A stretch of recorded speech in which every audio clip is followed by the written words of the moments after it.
امریکی وزیر خارجہ اینٹھنی بلنکن نے تنقید کی ہے کہ مسلم دنیا نے حماس کو ہتھیار ڈالنے کے لیے نہیں کہا یا اس پر زور نہیں ڈالا۔ مسلم دنیا کیا حماس کو فلسطینیوں کی قیادت کے طور پر دیکھتی ہے یا ایک شدت پسند مسلح تنظیم کے طور پر؟ حماس کو مسلم دنیا جو ہے وہ ایک ریزسٹنس فورس کے طور پہ دیکھتی ہے۔ ہمیں یہ دیکھنا ہے کہ جو حملہ 7 اکتوبر کو حماس نے کیا اسرائیلی ٹھکانوں پر، وہ اس کا ایک بیک گراؤنڈ ہے۔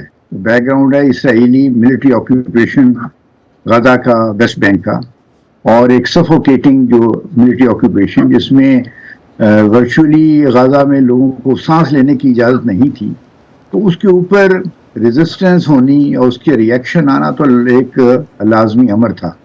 تو اس ذمہ داری اس آج کل کے حالات کی میں سمجھتا ہوں، اور مسلم دنیا بھی جو ہے اسی چیز کی قائل ہے کہ اس کی ذمہ داری اسرائیل کی ملٹری آکوپیشن پہ ڈالنی چاہیے۔ اسرائیل نے آسلو ایکارڈز کی میں جو چیزیں طے ہوئی تھیں ان کو انڈرمائن کیا، اور ایک 2 اسٹیٹ سلوشن جو تھا، 2 اسٹیٹ سلوشن کہ بھئی Israel and Palestine state side by side security میں رہیں، اس چیز کو انہوں نے انڈرمائن کیا، اس کو ڈیفیٹ کیا، اور اس مقصد کو لے کے آگے چلنے نہیں دیا گیا۔ تو اس ہوپ لیسنس میں، ڈیسپریشن میں جو فلسطینی ہیں وہاں پہ مزاحمت کی جو مختلف موومنٹس ہیں وہ ابھری ہیں، اور حماس ان میں سے ایک ہے۔ جیسے آپ نے کہا کہ جیسے آپ نے کہا کہ آپ یہ سمجھتے ہیں کہ اسرائیل نے 2 اسٹیٹ سلوشن کو آگے بڑھنے نہیں دیا۔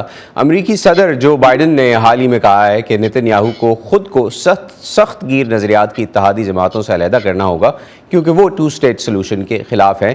کیا یہ ممکن ہے آپ کے خیال میں؟ کیا نتن یاہو ایسا کر سکیں گے، اور کیا ایسا کرنے سے 2 ریاستی حل کی جانب بڑھا جا سکے گا؟ میں ذاتی طور پہ سمجھتا ہوں کہ نتن یاہو صاحب کا جو بیک گراؤنڈ ہے، ہسٹوریکل جو پوزیشنز انہوں نے ماضی میں لی ہیں، ان کو اگر مد نظر رکھا جائے تو مجھے نہیں لگتا کہ وہ اپنا ویوز بدلیں گے۔ لیکن یہ ہو سکتا ہے کہ جیسے بائیڈن صاحب نے بھی ان کو ایک مشورہ دیا ہے کہ اپنی حکومت کے کیریکٹر کو بدلیں، اور اسرائیل کے اندر بھی ایک تشویش ہو رہی ہے کہ جو اسرائیل کی انٹرنیشنل گروئنگ آئسولیشن ہے، وہ اسرائیل کے دیر پا جو مقاصد ہیں، جو دیر پا اس کی سیکورٹی ہے، اس کے لیے جو سلامتی ہے، اس کے لیے مناسب اور اس کے حق میں نہیں ہے۔ تو جاوید صاحب، کیا نتن یاہو اس جنگ کو استعمال کر کے ملک کے اندر اپنی کم ہوتی حمایت کو مستحکم کرنے میں کامیاب ہو سکیں گے؟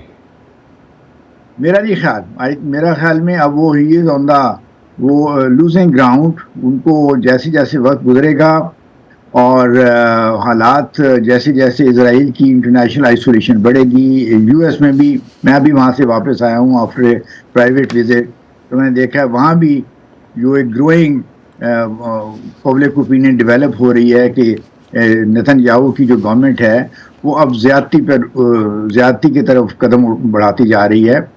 آپ یو این جنرل اسمبلی میں دیکھیں، پہلی جو ریزولوشن اس پہ اڈاپٹ ہوئی تھی اکتوبر میں، اس میں 121 ووٹس جو ہے اس کے حق میں پڑے تھے۔ جو 12 دسمبر کو ہوئی ہے اس میں 153 ووٹس یو این جنرل اسمبلی میں غزہ کے ایشو پہ اس ریزولوشن کے حق میں ہوئے۔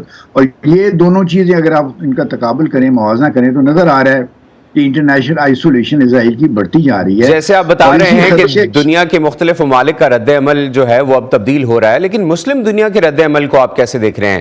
اگر یہ جنگ اسی طرح جاری رہتی ہے اور غزہ میں عام شہریوں کی ہلاکتیں بھی جاری رہتی ہیں، تو آپ کیا سمجھتے ہیں کہ کیا مسلم دنیا کا رد عمل بدل سکتا ہے، سخت ہو سکتا ہے، مزید سخت ہو سکتا ہے؟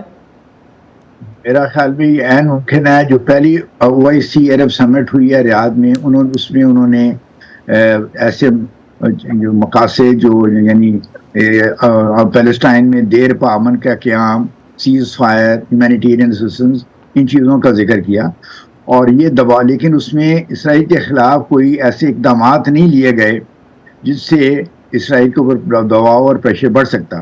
لیکن اگر اسرائیل نے مثبت اقدامات نہ لیے اور یو این اور جنرل اسمبلی میں اور جو عالمی رائے عامہ ہے اس کے اوپر انہوں نے کوئی پازیٹیو ریئیکشن نہ شو کیا، تو عین ممکن ہے کہ، اور میرے خیال میں غالباً یہی ہے امر، کہ مسلم دنیا میں اور عرب دنیا میں پیلسٹائن کے ایشو کے اوپر اور غزہ کے ایشو کے اوپر اسرائیل کے خلاف سخت اقدامات کا پریشر بڑھتا جائے گا. جیسے اب آپ نے خود ہی خبر دکھائی ہے کہ ملیشیا نے ان کے خلاف تجارتی پابندیاں لگا دی ہیں. ایسے بحری جہاز جو کہ اسرائیل کے ساتھ ٹریڈ کرتے ہیں ان کو لنگر انداز ہونے کی اجازت نہیں ہوگی. بہت شکریہ جاوید صاحب, ہمارے سیگمنٹ کا وقت ختم ہو رہا ہے, آئندہ بھی آپ سے بات چیت ہوتی رہے گی. بہت شکریہ آپ نے ہمیں جوائن کیا.